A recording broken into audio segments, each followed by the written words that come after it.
What's up guys, just Messi here, and welcome to a brand new video, and welcome to your daily dose of transfer gossip. Today is Sunday, August the 28th, and you can tell we're getting towards the business end of the transfer window because we've got a lot of confirmed deals to get through, as well as some really good rumours. So before we get started, as always, if you enjoyed this video, smash the like button. 1,500 likes would be absolutely awesome. If you're new to my channel, click that subscribe button for daily FIFA content, and in the comments below, let me know your thoughts on today's rumours, and let me know what rumours I should do in the next episode. And because it is the weekend, we've got the weekend challenge by trying to smash 1,000 likes before 12 PM UK time, or 4 hours after the video goes live. So let's get into the confirmed transfers, and first up we've got Douglas from Barcelona. Yesterday I said he went to Granada, but in fact I got that wrong. So he's actually gone to Sporting Gijon, so he's remained in Spain but gone to a different team. The reason I got it wrong is because the site I used, he was right underneath Sergi Sampa, who did go to Granada. So it was an easy mistake to make. By the way, he's gone to Sporting Gijon and not Granada. Now we go on to the next player, Jonathan de Guzman, formerly of Swansea City, going to Chievo Verona from Napoli on a loan deal. I'm not too sure if he's been doing too much over the last couple of years, not really seen too much of him.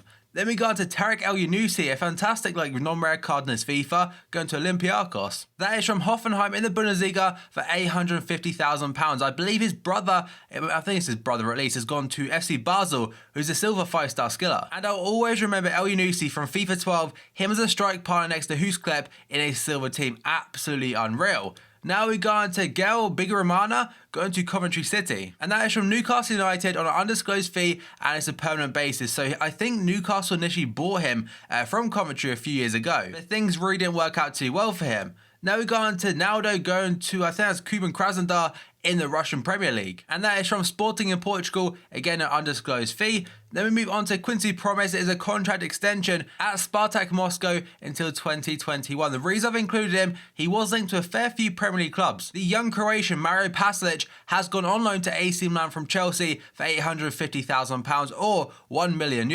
And that is a season-long loan deal. Then we have got, I count Lazarus Christolopoulos going to a team at AEK Athens who aren't on FIFA 16. That is from their Serie A club, Hellas Verona. Like, his name is so long it doesn't even fit on the card. That is absolutely crazy. But either way, may not be on FIFA 17 next year. Then we go on to Jurza Corre, formerly now of Aston Villa, going to FC Copenhagen. And that is an undisclosed fee. Unfortunately, won't be a real overpowered centre back in the Championship next year, but will be in that league instead. They also sold Joe Bennett to Cardiff City. There was quite a lot of controversy about this one because the other day, the Aston Villa owner did tweet saying that Joe Bennett would not be going anywhere. And then Joe Bennett started favouring tweets and stuff saying how he's being mistreated, but now finally got his move away. The Cameroonian striker Vincent Aboubakar has gone on loan to Besiktas on a loan deal from FC Porto, a very overpowered striker on FIFA 16, may even be so on FIFA 17. Then we got to Jamie Patterson going to Bristol City from Nottingham Forest on an undisclosed fee,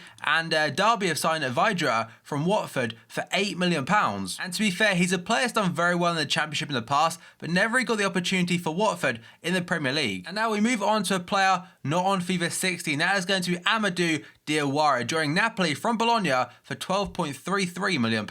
He is a 19-year-old CDM, which apparently has a lot of potential about him. Now we go on to Simone Zaza going to West Ham from Juventus. Now, at the point of recording this video, West Ham have not officially announced him, but there is kind of like a very big confirmation because Jack Sullivan, the son of one of the owners, has tweeted a picture out. And that will be on your screen right now. It's his dad, again, the owner, doing the, I think it's the hammer symbol with Zaza himself. So tomorrow's episode, there'll be a bit more information regarding this transfer. And finally, we go on to Gervinho, but it's actually a managerial switch. So the former Manchester City manager, Manuel Pellegrini, has joined Habib China Fortune, which is a club that Gervinho is currently at, as well as Gael Kakuta, Guillem, a defender, and Mbia. And I imagine he'll be on a massive contract at that club. Now we go on to the potential deals, and first up, Jonathan Kodjia linked to Derby. The Bristol City manager Lee Johnson has confirmed there have been multiple bids for Jonathan Kodjia, and Derby, like I said before, have apparently offered £14 million. He's also being pursued by 3 unnamed Premier League clubs. Kodjia was not in the Bristol City squad from yesterday, and in fact Lee Johnson has insisted potential suitors have yet to meet City's valuation. And if £14 million isn't enough to get a Championship striker, that is absolute madness. Now we got onto another championship one, Daryl Murphy going to Newcastle United. Newcastle have agreed a fee with Ipswich for Daryl Murphy after the striker handed in a transfer request at Portman Road. The 33-year-old Republic of Ireland international has scored 67 goals in 221 appearances at Ipswich. Mick McCarthy did confirm it yesterday, and I imagine Daryl Murphy for Newcastle will probably be a backup striker or like a plan B off the bench. And I believe he used to play for Sunderland at one point as well. Now we go on to Lazar, another player linked to Newcastle. Palermo defender Lazar is said to have a medical at Newcastle this afternoon or yesterday now, according to Sky sources. The 24-year-old has 16 caps for Morocco and moved to St James's Park on a permanent deal. He was linked to West Ham not too long ago. He does play as a left back now, so will be quite a nice card for FIFA 17.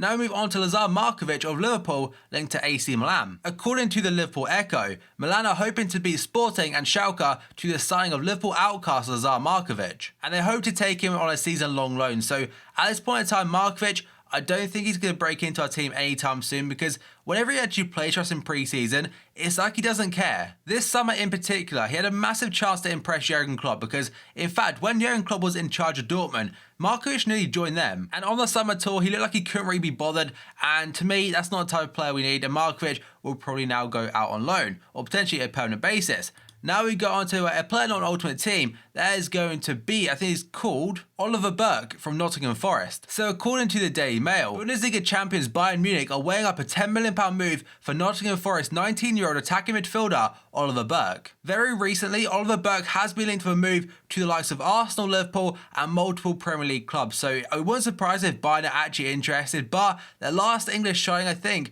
was Dale Jennings, and he was a massive flop.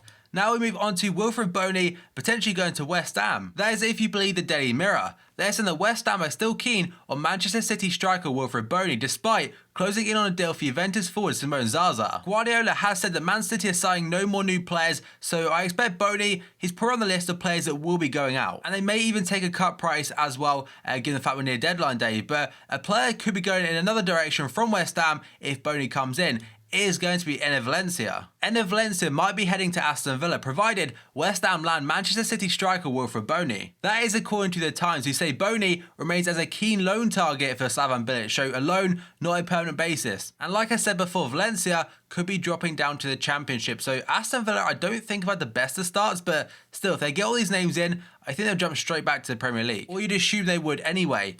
Now we go on to Callum Chambers, another player linked to West Ham. The source is The Express, and they're saying with Arsenal having tied up the signing of Mustafi, West Ham are hopeful of a loan move for centre-back Callum Chambers. He can also play as a full-back, so pretty versatile, and that could be why they're trying to get him in. Then we go on to Stefan de Vrij, I think that's how you say his name, linked to Chelsea. According to Sport Italia, Chelsea have switched their search for a new centre-back to Lazio star Stefan de Vrij, who could cost the Blues €25 million plus bonuses. And one player Chelsea had been linked with is AC Milan's Romagnoli, who is a youngster. And yesterday, if you saw their match against Napoli, he made a ridiculously big error. So basically, Napoli put in a very good ball. It went past the goalkeeper, but Romagnoli, it touched him. The touch was like a trampoline foot. It was going in, then he saved it off the line with his hand. And then Callahan tapped it in, but I'm not sure whether Romagnoli got sent off or they gave it as an own goal or to Callahan. But either way, it was absolutely stupid, and Chelsea may go for other options now. Now we go on to Moussa Sissoko, linked to Juventus. According to Tuttosport,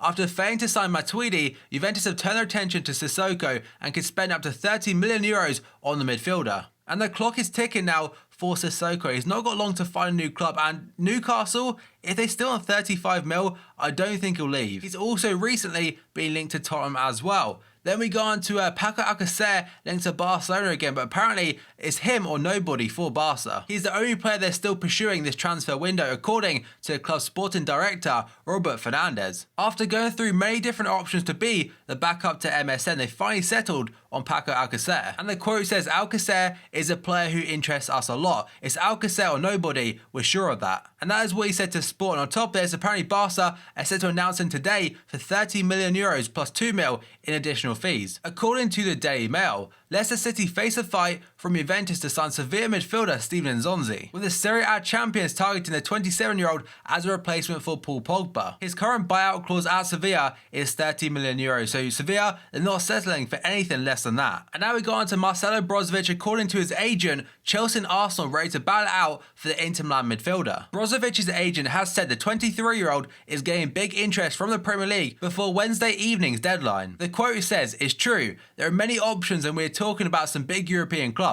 I heard that Chelsea's representatives are in Milan and that Arsenal are also prepared to sign him. But to be fair, Chelsea may be there for Romagnoli from AC." Now we go on to the next player, Sofiane Boufal. It is a very brief update, but Sky sources understand Sofiane Boufal will have his medical today at Southampton. That is ahead of a record transfer fee for the club. I believe it's like £21 million or around that margin. So Boufal will be a fantastic player for FIFA 17 and potentially for the Premier League this season. And now, according to the Sunday Times, Joe Hart could be heading to Italy with several Serie A clubs interested in the Man City goalkeeper. Torino and AC Milan are reportedly tracking the England #1, who's effectively third choice goalkeeper at City behind Willy Caballero and new signing Claudio Bravo. And the Daily Mirror are also saying that Man City are prepared to pay $90,000 of Joe Hart's $120k a week to get in the move he wants. And it appears Man City weren't lying. They're trying to get the best for Joe Hart and treat him the kind of respect he deserves after a lot of years there. And some sites are saying that Borussia Dortmund are weighing up a move to bring the goalkeeper to the Bundesliga. And the current favourites to get him right now on Sky Bet are Napoli. Next player is Isco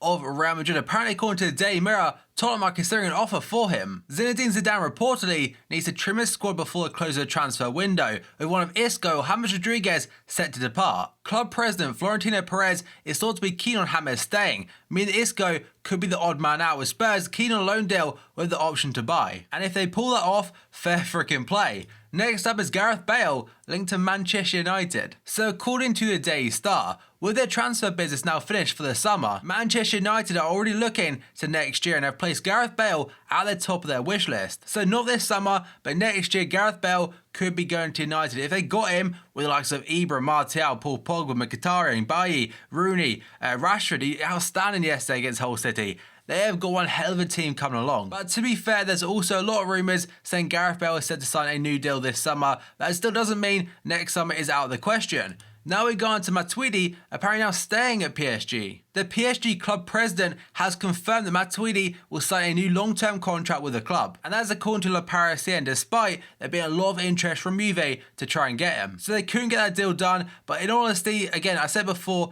with Sissoko linked to Juve, I don't think they need another player because their squad is that damn good already. Now we go on to Lucas Perez and Mustafi. They feature again. So they're currently in the potential part, but they're most likely going to be confirmed today. So in tomorrow's episode, they will be in that section. So yesterday, after beating Watford, Arsene Wenger has said about Mustafi and Lucas Perez, they've both had their medicals, but we need to complete the paperwork. So I'm recording this at 2 AM currently, and they're not fully confirmed, but I imagine by like say midday tomorrow, they will be Arsenal players. Unless they somehow don't agree on contracts, I'm pretty sure that will not happen, guys. So Arsenal, they've got their business done, but very late. So there we have it, guys. There is all today's potential transfers as well as confirmed stuff at the very beginning. So as always, if you enjoyed this video, smash the like button. 1,000 fire likes would be absolutely awesome. If you're new to my channel, click the subscribe button for daily FIFA content and the comments below. Let me your thoughts on today's rumours and let me know what rumours I should do in the next episode. So thank you for watching this video and I'll see you next time.